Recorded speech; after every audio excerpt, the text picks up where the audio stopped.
The ongoing tussle over the Kano Emirate has seen significant legal and political developments recently.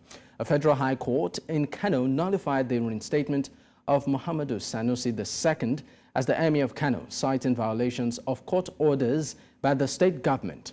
The court declared all actions taken post-reinstatement as null and void, while another court issued court orders to prevent the forceful removal or harassment of Sanusi and his aides by security forces. These conflicting judicial decisions have caused considerable confusion and unrest, with heightened security measures around the two emirs in a bid to maintain order. Governor Abba Kabir Yusuf has since urged security agencies to address the increasing thuggery and violence linked to the Emirate crisis. He condemned the upsurge in violent activities and reassured citizens of the government's commitment in maintaining peace and security across the state.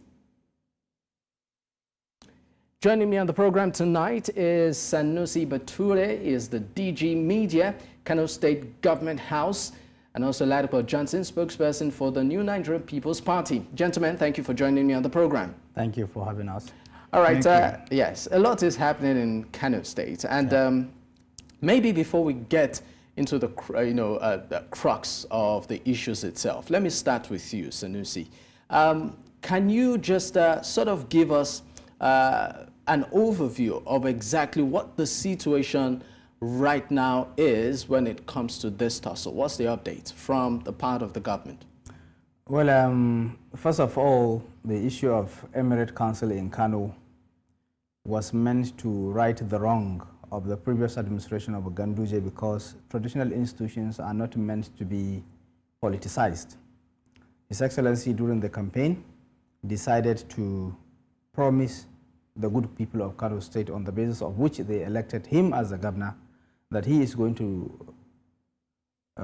review the lost glory of the state on so many aspects, including the traditional institutions. So it took him 1 year to allow the rule of law to work, which the State Assembly has repealed the Emirate Law 2019 to the level of pre-2019 circumstance. With that law, even if His Excellency did not reinstate Emir Sanusi, it's automatic, because we are reversed to the pre-2019 circumstance, which Emir Sanusi was the sole Emir of the state. All right. So after this, or I would say at the moment, Emir Sanusi remains in the palace, and is discharging the responsibilities of an Emir of one united Kano, despite the conflicting orders from both the state and federal high court. Okay, we'll pick up from there. I also understand that we, of course, are getting a developing story or a breaking story right now in Kenya, where we understand that the president is addressing the nation.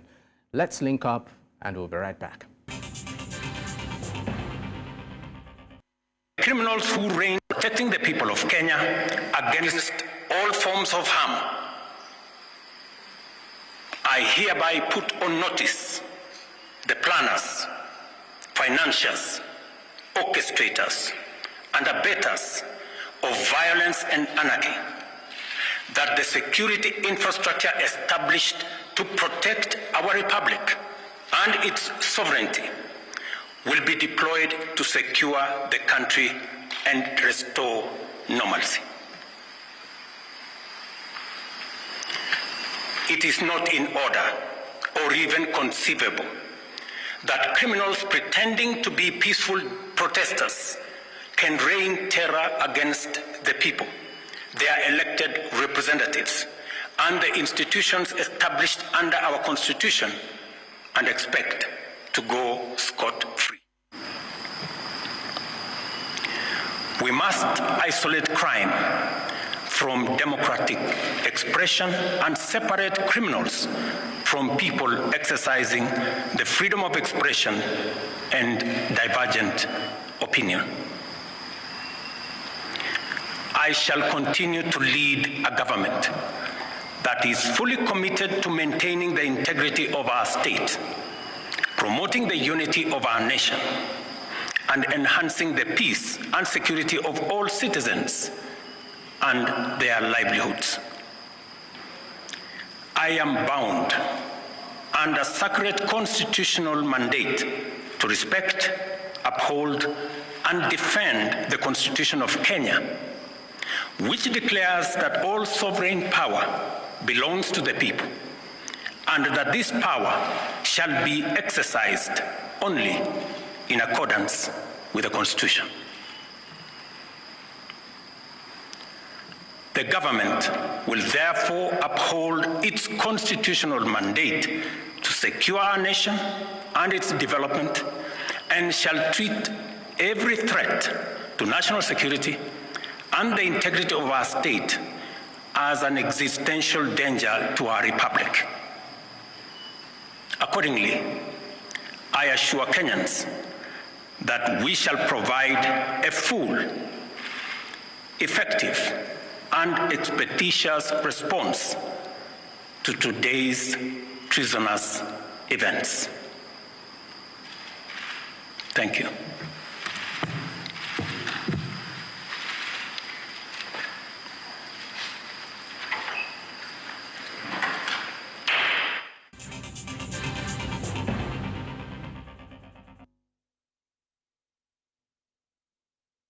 You just saw the president there of Kenya, William Ruto, addressing the nation as regards today's developments. There was a protest which at some point turned violent, and the Senate of the country, of course, what we will call the House of Representatives, or the National Assembly here in Nigeria, was actually attacked by some people alleged to be protesters, even though it's been contested right now. And the president actually did, speak to the nation concerning it. We understand that part of the assembly, that's the Kenyan assembly, was burnt down and destroyed.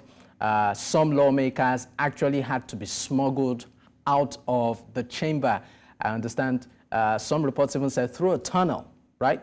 But a lot of lessons here. From the speech of the president, he actually did assure the nation that as the commander-in-chief, he would ensure safety of lives and property, even though I don't think he really dwelt much on the reason behind the protest in that speech, talking about the increase in taxes and also the financial bill, which the people, many of them are not comfortable with. But just, of course, as we are, Africa First, News Central, decided to bring you up to speed on that one. But I still have my guest with me, Sanusi Bature, DG Media, Kano State Government House, and also Ladipo Johnson, spokesperson for the new Nigeria People's Party.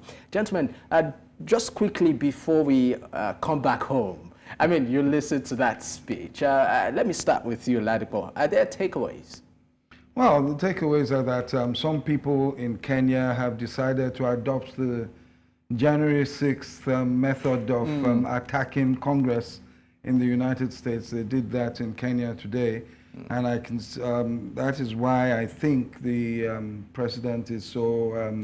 You can tell from his tone that he's very annoyed, very tense, because of the fact that they went to the extent of attacking Parliament. But there again, the people are complaining about taxes, and such incidents remove from the actual reason of the peaceful protest in the first place. And that's why he didn't address that at all. It's now gone to the fact that Parliament was attacked. I don't know. How about you, Sanusi? Well, I really don't have a liberty to speak on other issues other than that of Kano State Government. Kano State. But I think the bottom line here is that in a democracy, even though there are grievances, there are peaceful ways to go about these things. And leaders too should also ensure that they listen to the people and do their bidding. But let's bring it back home. Sanusi, back to you. You were actually trying to give a context to what exactly the current situation right now is in Kano. But maybe I should go to Ladipo on this one. Many are confused as regards the whole legal crossfire. There's the state and now the federal, several court injunctions. It all looks like a play of the judiciary at some point because, I mean, it gets all, for the layman out there, pretty much muddled up. I know you're a lawyer also, so maybe you might just want to walk us through exactly how this works. Actually, there's no confusion. At the beginning, there was what a lot of lawyers felt was mischief. And the mischief was in the matter being filed at the Federal High Court in the first place. Because there's an old case, Tuko and Gongola, Supreme Court of Nigeria. Chieftaincy is not a right, it's a privilege. And the state high courts, Federal High Court had no jurisdiction whatsoever. And that is why you see that the ruling of Justice Liman avoided the law. And he said the law is all right, the law is still there. Because he knows that once he touches the law, you know, he hid under fundamental rights in claiming, in ruling in the first place, that he had jurisdiction to hear the matter. He hid under fundamental rights. So he now, on the day he gave the final ruling, he now left the law and said, the law is still there, I haven't touched it, but any act after my injunction is null and void. Now, all these things, there was no act of consequence after his injunction. Because as Sanusi will explain, he was there in person. Sanusi knows the timeline as to when the governor assented to the bill, and the fact that automatically the Emirates, the former, it returned us to the situation before Sanusi was removed. You understand? And then people are forgetting one little matter, one small little matter, I always say. Which is? And that is the fact that a court of competent jurisdiction, that is the High Court of Kano, there is an interim injunction about Emir Sanusi not being touched, nothing, you understand? So he is the substantive, de jure, de facto Emir of Kano. Okay, I mean, you seem to have broken it down, but many of the opinion that this is more of a political, well, I call it dragnet, than the judicial facing or face cover that we're seeing to it. I'm coming to you on this one, Sanusi. The involvement of the governor, and I'm talking about the current governor, and the past governor of the state, talking about former Governor Ganduje, of course, the current Governor Yusuf, the face-off between them, rubbing off on this particular traditional institution. I'd like to know your reaction, sir.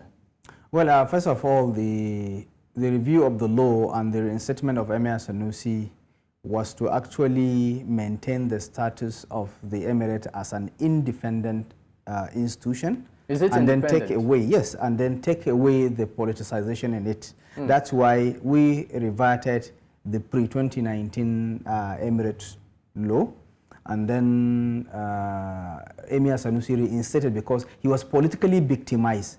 And if we allow it to happen that way, any tenure, any time there is a change of government, then the people, the government in power need to change the Emir. So therefore, we wanted to do it and forever. That is why we are determined to ensure that Emir Muhammadu Sanusi remain the 16th Emir of Kano until only God knows. And we are given this as the best fight we can to make sure that the interest of the people prevails. And at the moment, Emir Sanusi is the Emir. He is in the palace. He is discharging all the responsibilities of an Emir of one united Kano.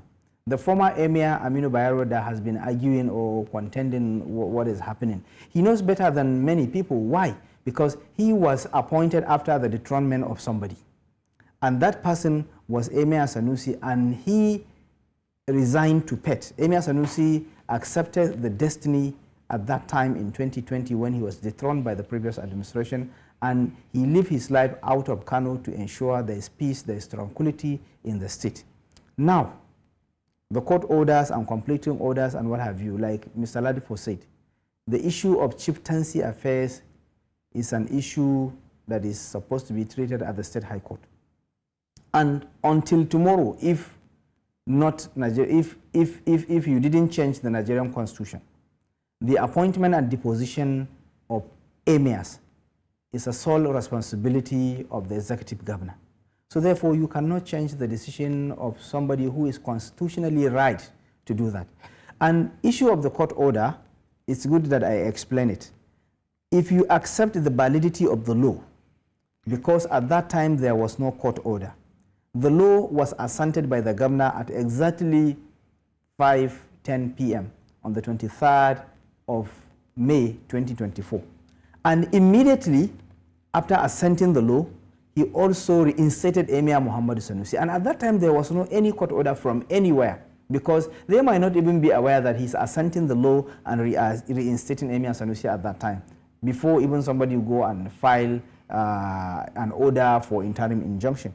So therefore, the governor was right at that time to announce the reinstatement of Emir Muhammadu Sanusi. And the facts are there. Channels TV was there live, Arise was there live, the state local television was there live, and they are all in the YouTube. People can go and check the YouTube, the timing, the date, and what have you. At a time when he was signing, it was live. So they are a fact. So therefore, they went to High Court, which doesn't have jurisdiction. We went to State High Court. They went to Federal High Court. We went to State High Court, which has jurisdiction. So at the end of it, justice will prevail. But for now, because there is a stay of proceeding by the High Court, and then we have filed an interlocutory appeal, so we maintain the way it is at the moment, with the Emir Sanusi as the Emir of Kano, until the main substantive matter is determined, which we don't know. There are so many cases, so many examples like this. Emir Jakolo was dethroned in 2015. Today, 19 years, the case is not determined by the Supreme Court. And the person that replaced him is still the Emir.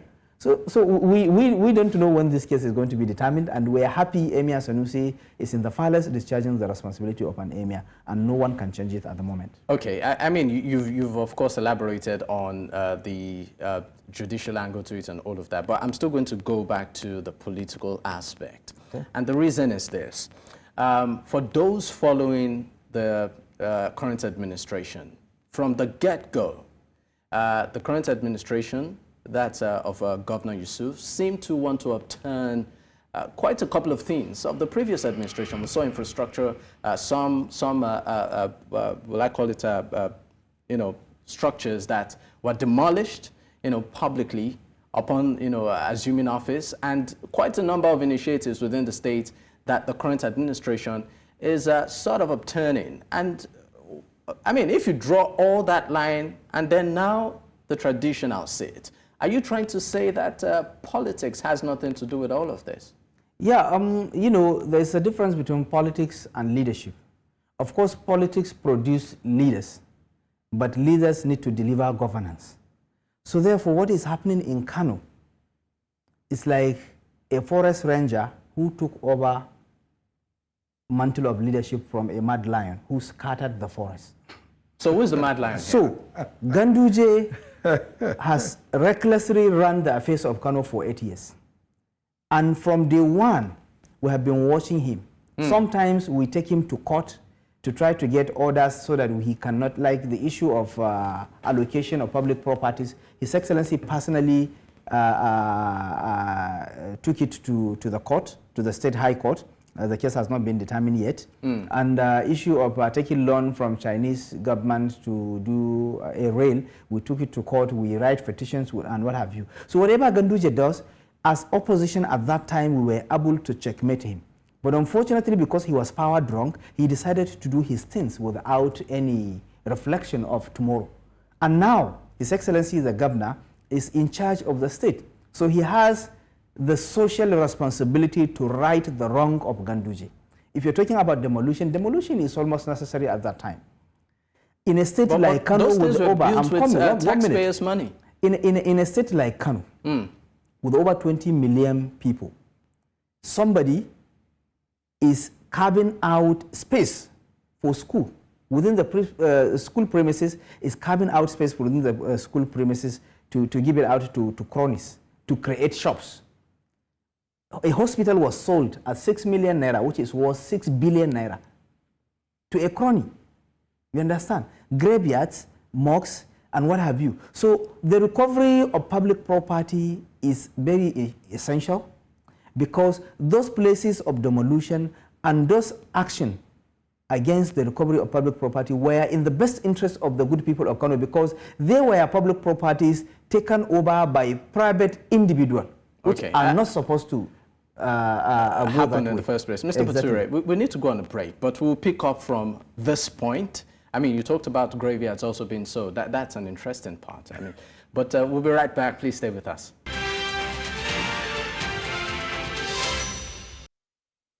Many thanks for staying with us. You're still watching Politics HQ. And of course, on this particular episode, we are looking at the Emirate Tussle, or the Emirate Tussle, happening in Kano State. I still have with me a gentleman in the studio. Sanusi Bature is the DG Media, Kano State Government House, and Ladipo Johnson, spokesperson for the New Nigerian People's Party. Gentlemen, thank you for being on the program. I mean, before we went on that break, you were talking about some of the public properties being auctioned off at almost ridiculous prices, you know, by the previous administration, talking about the administration of Ganduje. I mean, I would like you to sort of elaborate further, because it seems to be much of an eye-opener. Okay, traditionally in a conservative society like Kano, individuals give out their properties to government to establish social infrastructure like mosques, hospitals, schools, and what have you. But in the case of Ganduje, he's taking public properties like the mosques, the markets, the hospital, and school, and dashing it out to families, friends, and cronies. Does the current administration have proof of this? All the structures that were brought down during the demolition exercise are not public buildings. Rather, private buildings on the public space. So therefore, the governor wants to restore the sanctity of the state to ensure that future leaders will not even touch such places, because they are public places.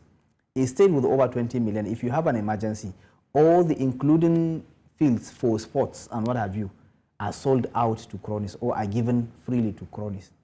Where do you have the expansion plan for maybe emergency cases, for issue to do with maybe expansion of schools and what have you?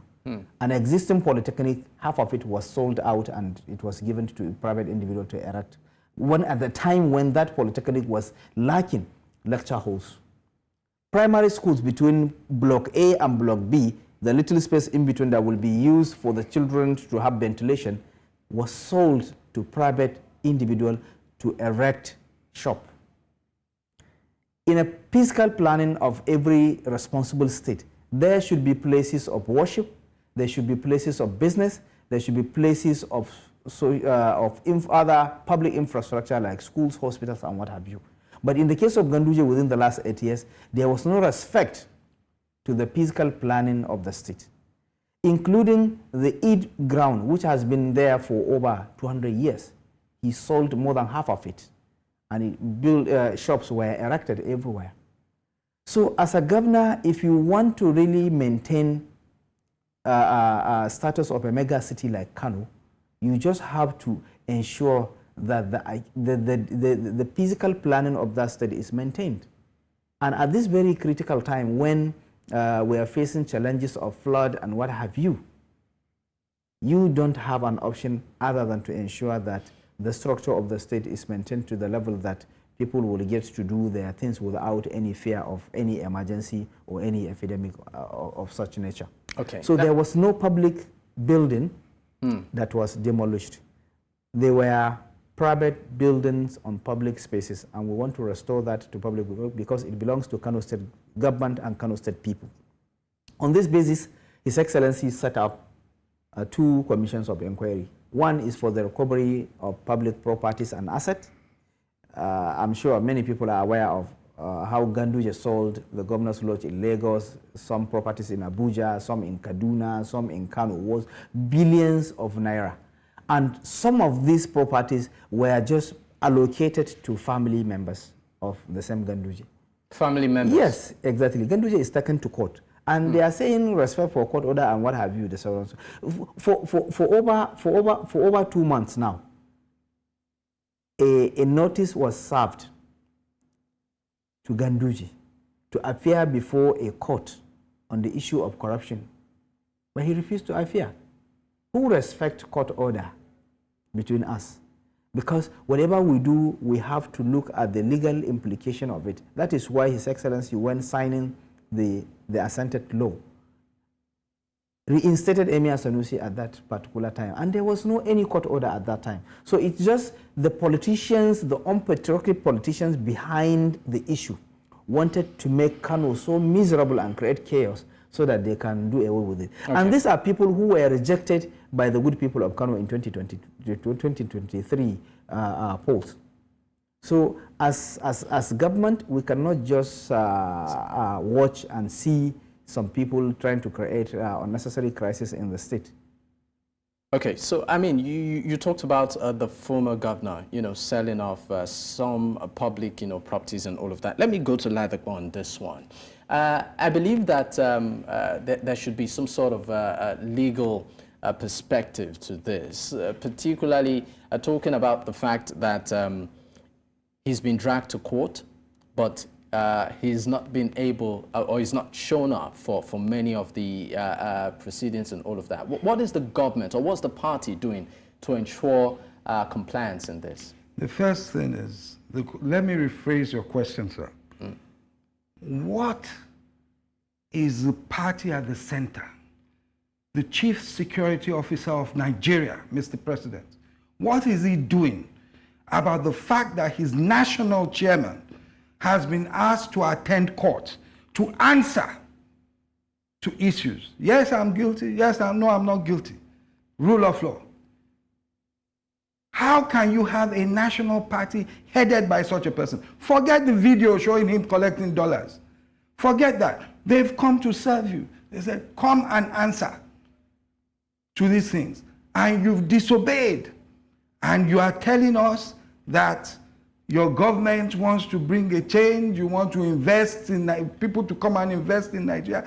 When your number one figure, apart from the president and the vice president, you understand, would be the national chairman, when he's in breach of turning up to court. You understand? What can we do as a party? What we're doing now is to let people know. And I said something a few days ago. Show me your friends and I will tell you who you are. The northern Nigeria, not just Kano, will look at President Bola Tinubu in 2027 from the prison of Ganduje. Because they're propping him up. They're supporting him. The nonsense happening in Kano now. Who can give instruction, permission for the military to be used to bring Ado Bayero back into Kano? Who? A DPO? You know what I'm trying to say? Yeah, a private citizen. You understand? Who? If you said the NSA said he wasn't involved, they were not involved, they didn't know about it, fantastic. You didn't know about it. Have any heads rolled? Did you find out how the military got involved with the police in escorting Ado Bayero back into Kano, or protecting him for some time there in that Nasarawa place? These are the questions. We're not fools. And you can't tell me not to ask these questions. If what's it called, Gumel, commissioner of police says, I'm not listening to my chief security officer in my state, I have orders from above, then you begin to wonder why people, you don't wonder anymore why people are saying that they want state police. Who are the people, the orders from above? All right. Before, of course, we wrap up on this conversation, what is being done to ensure security? What is being done to ensure that there is appropriate communication between the loyalists of both parties? Because right now, it looks like this issue is wrapped up in layers of judicial back and forth, which people maybe at the grassroots might not understand. So What is the government doing to, number one, communicate effectively to the good people of Kano that this issue is being settled, settled within the ambit of the law? It's his job to communicate on behalf of the And also, what is being Kano. done to ensure the security of lives and property? Well, Kano is a very politically sensitive state and can be volatile at any given time. That is why His Excellency the Governor dedicated himself to making sure that Kano remains peaceful. We are relatively peaceful at the moment, and but the political tension has been increasing day by day, which is fueled by the opposition APC at the state level and at the center. Unfortunately, these are people who were rejected by the people of Kano State, and they should know that Kano belongs to NNPP and there is an existing government there. But nonetheless, the former police commissioner who was claiming orders from above is now gone, and a new one has been posted. It is our prayer that the new one will maintain neutrality and take orders from the rightful chief security of the state, because he has that constitutional mandate as the chief security of the state. All right. Away from that, there are other security agencies working in the state which seems to have more smooth relationship with the government. All right. And the governor. I'm sorry, I just need to interject. Okay. I understand that we are pressed for time. But gentlemen, thank you for being on the program with me. Sanusi Bature is actually the Director General Media, Kano State Government House, and also Ladipo Johnson, spokesperson for the New Nigerian People's Party. Once again, gentlemen, thank you for being on Politics HQ. Thanks for having us. Thank you. Thank you very much.